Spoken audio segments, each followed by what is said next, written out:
നിക്ക് നിന്റെയൊക്കെ ഞാൻ ഓൾറെഡി പറഞ്ഞു ഈ ടവൽ ഉപയോഗിക്കരുതെന്ന്. എന്താണ് ഇച്ചു നിനക്ക്? ബാംഗ്ലൂരിൽ വന്നിട്ട് ബാത്റൂമിൽ പോകുമ്പോൾ നീ സമ്മതിക്കത്തില്ലേ? എടി നീ ആക്ച്വലി ബാത്റൂമിൽ പോകണമെന്നൊന്നും ഞാൻ പറയുന്നില്ല. ഞാൻ പറയുന്ന കാര്യം എന്താണെന്ന് വെച്ച് കഴിഞ്ഞാൽ ഇത് അവർ റൂം സർവീസിന് വന്നപ്പോഴത്തേക്കും ഇവിടെ വിരിച്ചിട്ട് പോയ ടവലാണ്.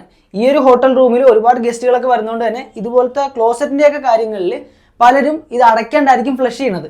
അപ്പോൾ അങ്ങനെയുള്ള സമയത്ത് അതിനകത്തുള്ള ആ ഒരു വേസ്റ്റും കാര്യങ്ങളൊക്കെ ചെറിയ പാർട്ടിക്കിൾസ് ഒക്കെ ആയിട്ട് ഇവിടെ മുഴുവനും കറങ്ങി തിരിഞ്ഞ് അടക്കുകയും അത് സാവകാശം വരുമ്പോഴത്തേക്കും ഇതുപോലത്തെ വാൾസിലും ഈ ഫിറ്റിങ്സിലും ഒക്കെ പറ്റിപ്പിടിച്ചിരിക്കുകയും ചെയ്യും. അപ്പോൾ അതുകൊണ്ട് തന്നെ ഇത് ഫുള്ള് നമ്മൾ കഴുകാത്ത പക്ഷം ഇത് ഫുള്ള് കണ്ടാമിനേറ്റഡ് ആണെന്നൊരു കൺസെപ്റ്റ് എനിക്കുണ്ട്.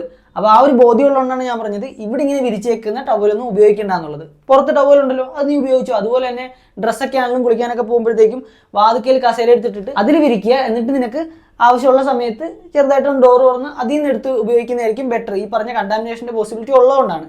പിന്നെ അതുപോലെ തന്നെ നമ്മൾ ശ്രദ്ധിക്കേണ്ട വേറൊരു കാര്യം എന്ന് വെച്ച് കഴിഞ്ഞാൽ ഇതുപോലത്തെ ഷാമ്പുവും കാര്യങ്ങളൊക്കെ നമുക്ക് ഇവർ പ്രൊവൈഡ് ചെയ്യുന്നുണ്ടാവും.